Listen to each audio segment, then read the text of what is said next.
Les amis, salut à tous, j'espère que vous êtes en forme ou que vous soyez bienvenus comme d'habitude à la maison dans mon petit bureau pour ce point média. Deux choses aujourd'hui, on va parler de la finale bien entendu qui nous attend dimanche entre l'équipe de France et l'Argentine.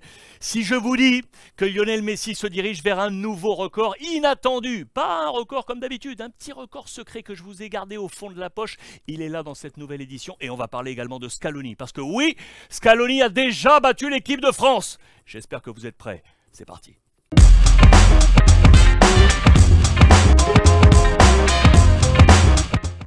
Les amis, le saviez-vous? Scaloni, l'actuel sélectionneur de l'équipe d'Argentine qui va affronter l'équipe de France dimanche en finale de Coupe du Monde, a déjà battu les Bleus. Oui, regardez, c'était en 1998. 1998, notre équipe de France avec Aimé Jacquet, Zizou, au Stade de France face au Brésil. Et sacrée championne du monde dans l'ombre, les petits.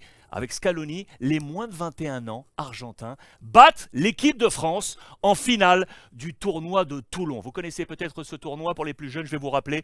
C'est aujourd'hui le tournoi qui est appelé le tournoi Maurice Révélo de son créateur, lancé en 1966. C'est un tournoi qui est réservé aux sélections internationales donc de moins de 21 ans. Et donc en 1998, eh bien l'Argentine bat l'équipe de France en finale. L'équipe de France de Raymond Domenech. Et regardez, en plus de Scaloni, un autre nom que vous connaissez, adjoint aujourd'hui de Scaloni face aux Bleus dans cette finale, il est là. Walter Samuel. Walter Samuel était également joueur de cette équipe d'Argentine et il n'était pas le seul. Je vous fais tout d'abord un éclairage sur ce fameux tournoi de Toulon. Les grosses stars sont sorties de ce tournoi et notamment les stars françaises. Regardez dans les années 80, pour les plus vieux comme moi de ma génération, 85 avec Franck Sauzet, avec Jean-Pierre Papin, les frères Passy également qui sont là, toujours 80 avec David Ginola. David Ginola, regardez, star de l'équipe de France en 87 dans ce tournoi de Toulon. Youri Djorkaeff, 1989, les années 90 avec Zizou, avec Thuram, avec également Robert Pires, les années 90 toujours, avec Sylvestre, Luxin et Gallas. On est en 1997, une année après, et bien là, l'équipe de France perd face à cette équipe d'Argentine qui remporte ce trophée. L'Argentine de Peckerman, le coach, il est là, Scaloni, vous le voyez, en véritable leader de cette équipe d'Argentine. Là aussi, je vous rappelle un peu comment ça se passe. Il y avait 8 équipes engagées dans ce tournoi de Toulon. Voici les deux demi-finales. L'équipe de France qui, en demi-finale, bat le Portugal lors de la séance de tir au but et l'Argentine qui bat la Chine avec un but de Galletti. 1-0, les deux équipes se retrouvent en finale. La petite finale est remportée par le Portugal et la finale est là. Ce qui est intéressant, c'est que les deux équipes s'étaient déjà rencontrées en phase de poule et les Bleus avaient battu l'Argentine. On s'était dit alors que rebelote, eh bien non, les Argentins sont passés devant 2-0 avec notamment, regardez, un but de Walter Samuel. L'Argentine remporte ce trophée donc en 1998. Regardez, coup d'œil sur les deux effectifs. Je vous ai mis en gras ceux qui seront ensuite des internationaux avec l'équipe de France, comme Michael Landreau qui était le gardien de l'équipe de France en 1998. Le coach Raymond Domenech des Bleus en 98 U21. Et voici cette équipe d'Argentine avec donc Scaloni qui est ici, Walter Samuel ou encore, regardez, Juan Román Riquelme, qui a été l'un des véritables artisans de ce succès de l'équipe d'Argentine. Je vous ai mis à titre de comparaison pour voir l'importance de ce tournoi de Toulon. Regardez également, il y avait l'Allemagne, il y avait l'Angleterre. L'Allemagne, pas forcément une grosse génération. Regardez ces noms qui n'ont pas eu une résonance ensuite très forte sur la planète football. Peut-être Robert Enke, le gardien. Côté anglais, oui, il y a eu du gros nom. Jamie Carragher, regardez, Kieran Dyer, avec Emile Heskey qui est là, ou encore Frank Lampard qui faisait partie de cette équipe anglaise absolument incroyable. Le palmarès de cette année 1998 à leur 26e festival. L'Argentine finit donc première devant l'équipe de France. Voici le classement de ces 8 équipes et le classement individuel. Il y avait des Français. Michael Sylvestre qui a été le joueur le plus élégant. J'adore cette teneur. Le meilleur joueur du tournoi, eh bien c'est Juan Román Riquelme. Regardez, je vous ai mis cette photo d'alors avec son numéro 8.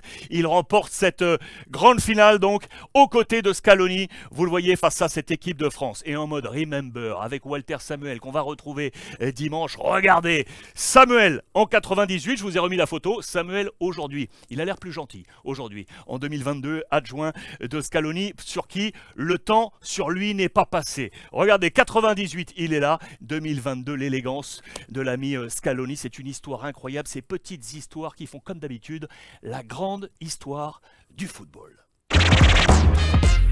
Les amis, Messi vers un record inattendu.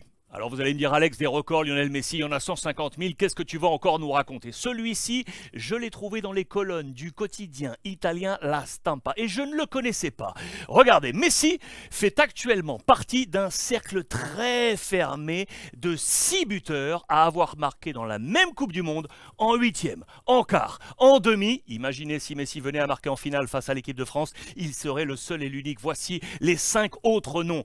Toto Schillaci en 1990, 4 ans plus tard, ils sont deux, Roberto Baggio et Hristo Stoichkov. 1998, Davor Šuker et Wesley Sneijder en 2010. Pour les plus jeunes d'entre vous, je vais vous éclairer sur ces visages. Regardez le premier, 1990, 14e édition de la Coupe du Monde. On est en Italie, on joue à la maison et c'est monsieur Toto Schillaci qui est dans ce cercle avec le prix de meilleur buteur du tournoi. 6 buts inscrits et meilleur joueur, mais il perdra en demi-finale face à l'Argentine qui retrouvera l'Allemagne en finale victorieuse avec Lothar Matthäus 1990. 4 ans plus tard, ils sont deux.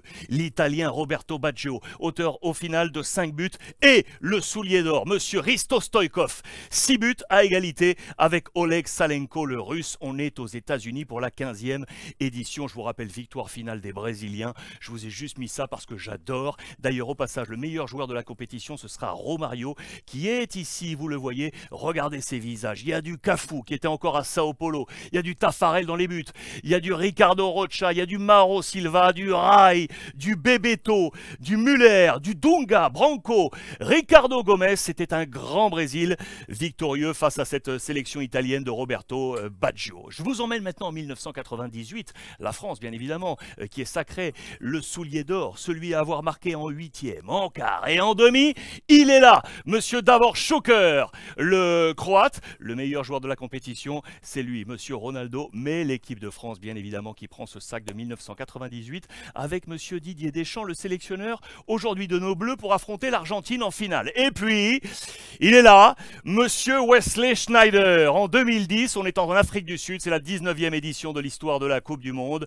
Il a le soulier d'or, mais il n'est pas le seul à avoir inscrit 5 buts dans cette compétition. L'Allemand Thomas Müller, l'Espagnol David Villa, qui remportera cette Coupe du Monde face aux Pays-Bas, et l'Uruguayen Diego Forlán, qui en plus prendra le titre de meilleur joueur de la compétition. Mais Wesley Sneijder avait donc été dans ce cercle, buteur en huitième, buteur en quart, buteur en demi. Imaginez si l'ami Lionel Messi venait à marquer en finale, absolument incroyable. Au passage, je vous donne ce chiffre incroyable, ce sera sa 41e finale, toute compétition confondue.